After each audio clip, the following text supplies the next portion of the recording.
Ontario and New York State music station, Yes FM. That is Maroon 5. It is 7:45 this morning. Cloudy, 40 or 4. Adam Paul is here this morning. St. Lawrence International Film Festival. Hello, we're chatting about Star Wars in the corner. Were there any risks you took with this one besides doing it that you didn't know how it would come out but paid off? No, there were no risks at all. There was nothing risky about this venture at all, Dave. Besides doing it. I'm teasing. It was all risky. Ask again. Were there risks that paid off? That turned out bigger than you expected? Well, the gala turned out bigger than we expected, certainly. Yeah. I mean, it was not the easiest thing to sell tickets, especially as an American company operating in Canada, but we had a fantastic turnout and an amazing night. And if you missed it, I'm sorry. You'll make sure to come to our gala next year, because it was a rare opportunity to see a great film, to hear a great filmmaker talk, and then see that guy perform with a legendary Downchild Blues Band. And I think everybody will admit that concert was amazing. It was just off the hook. You know, were there risks that paid off? I think the risk of bringing filmmakers here from around the world, as we just discussed, was one that was like, you know, it could go south at any time. You know, it's hard to get here.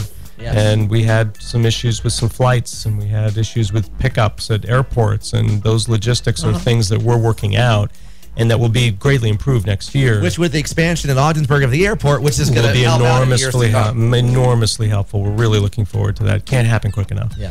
But that risk was pretty high, because then you're inviting people here who you want to honor, and if they have a bad time at any point in the process, you really risk them going home and saying, I really had a bad time. And that is, you know, there's nothing you can do about it. All you can do is do your best. And gratefully, our staff did such a great job of making sure even those who were, you know, not picked up quite on time, or whose flights were delayed or had to be shifted around, when they arrived, they were really taken care of. And that response has been bigger than I could have imagined. The power of that is bigger than I could have imagined. So their reaction to, I'm having the greatest time ever, that was pretty spectacular and heartening, you know. Were you surprised at the business participation for a first-year event and their response to, I want to get on board with that? Yes, very surprised. I mean, these are small businesses. They don't have a lot of money, but they certainly want business, and they certainly understand the value of bringing more people into town, you know, especially in college towns where you're relying on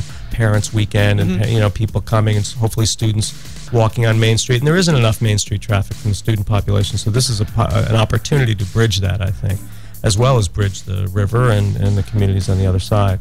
So, I was really encouraged by the local business community. And I just want to shout out on behalf of the Chambers of Commerce, where we're members, including Brockville and Ottawa, Potsdam, and of course Canton, and of course the County Chamber of Commerce. St. Lawrence County Chamber of Commerce could not have done more to help us in so many ways that are beyond financial, but without the financial support that they rely on from county tax dollars to encourage tourism, they're hamstrung. And this year they were just voted, $60,000 was voted off of their tourism budget. And that's, I'm sorry, I'm just going to keep talking about it because I think it's ridiculous.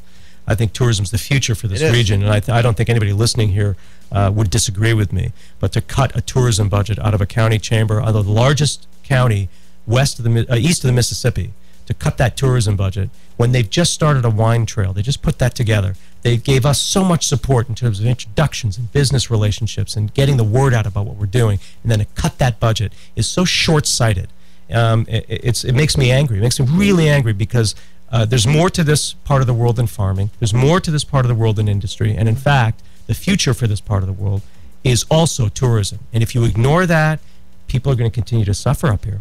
And there's going to be something that I talked about and was quoted about and criticized for, and I understand it, but you know, we deserve to have pride in this area. I think a lot of people do. I think most people do. But there's unemployment issues. There are issues in this community that can be bettered by tourism, like that. Like that. People come here, they see movies, they spend money, they get gas, they eat meals, they solicit and bring money into the county and tax dollars into the county. But it can't happen without tourism. And when you I'm sorry to go on a rant, but I was at this board meeting and I testified on their behalf, you know, and they still cut $60,000, so they're going to have to lay somebody off at the County Chamber of Commerce. It's ridiculous. It's ridiculous. I'm going to do everything I can to support them. I'm going to do everything I can to make sure that this thing happens. But something's got to change. People have to change their minds about what this place is and think of it like Aspen, Colorado. Think of it like Telluride, Colorado. Think of it like Park City, Utah, where Sundance is. This is a place where people are going to want to come. They're going to want to take the journey here to do the things that are here. We just have so much around us, and tourism is the way forward, almost solely. Anyway, that's my rant about that. What was your question? Moving on. Do you find the second year to be easier or more difficult to follow up on? I'm not in the second year yet, so I'm not about to predict the future. I think it will be equally challenging. We have a lot on our plate. We have a lot to do. We have big, ambitious goals. It's a big event. And, we want to be the biggest, bestest thing in the world as far as film festivals are concerned, but also the biggest, bestest thing that ever happened to this part of the world.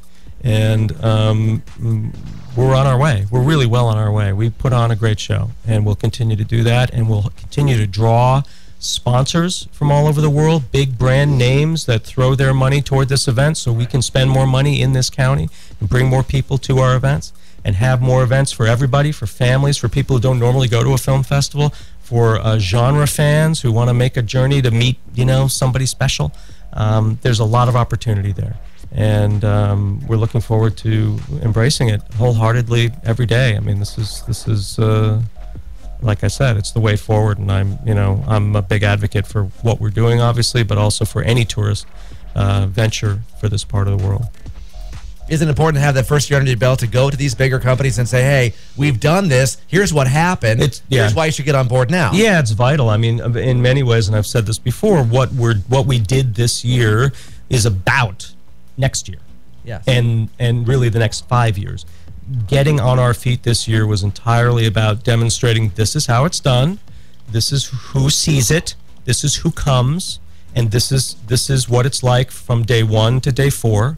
And now you see, it's a proof of concept in many ways, but a proof of concept that's more than just the appetizer platter I once promised. It was really a big buffet, a Las Vegas style buffet. It was massive. It's everything from crab legs to whatever eclairs. It was a real and French fries.